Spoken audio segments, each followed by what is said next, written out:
আমি অন্য একটা জিনিস পেয়েছি। लेकिन ये साला कर क्या रहा है यहाँ पे?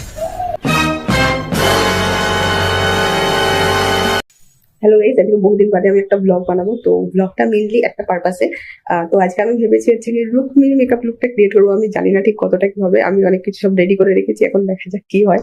এই যে আমার সব মেকআপ জিনিস, জামা কাপড়, এই হলো আমার গয়নাগাটি। আর এখন অলরেডি বেলা 3টে বাজে, আমি জানি না আমি কি করব না করব। কিন্তু এত দেরি হওয়ার কারণ আমি নাইট ডিউটি থেকে এসে একটু জাস্ট ঘুমিয়েছিলাম, ওই জন্যই যা। তারপর এখন খেয়ে দিয়ে এখন রেডি হবো। আমি তো বুঝতে পারছি না, দেখা যাক কতটা কি হয়।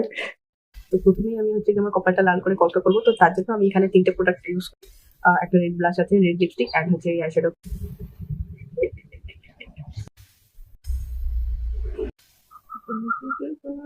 বাবা, কেমন যেন হচ্ছে এই বুলবুলের দিকে রক্ত কপাল লাল জুটি আছে একটা, ওরকম লাগে রেড আসা।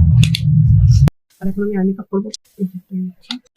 এখানে আমি একটা সিম্পল আই মেকআপ রেখেছি, শুধু একটু গ্লিটার ইউজ করেছি ভালো করে। তারপরে আমি হচ্ছে গিয়ে আইলাইনার অ্যাপ্লাই করেছি এখানে। দেন আমি এখানে আইল্যাশ পরেছি। আইল্যাশটা সত্যি এখানে খুব একটা ইম্পর্টেন্ট, আইল্যাশ পরাটা।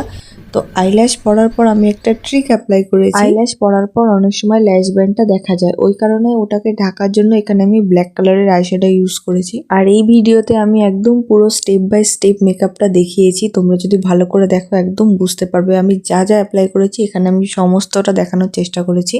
আর সত্যি বলতে এই দিনের মেকআপটা আমার ভীষণই পছন্দ হয়েছিল, আর আমি একদম স্যাটিসফাই সত্যি বলতে মেকআপ লুকটা করে। যেহেতু আমার কাছে কোনো ফেব্রিক কালার ছিল না, ওই কারণে আমি ডিরেক্ট তিলক ইউজ করেছি এখানে। আর এই পদ্ধতিতে যদি তোমরা লিপস্টিক অ্যাপ্লাই করো তাহলে তোমাদের লিপস্টিকটা অনেক বেশি লং লাস্টিং করবে। ফুল লুক দেখার জন্য পার্ট 2তে আসতে হবে।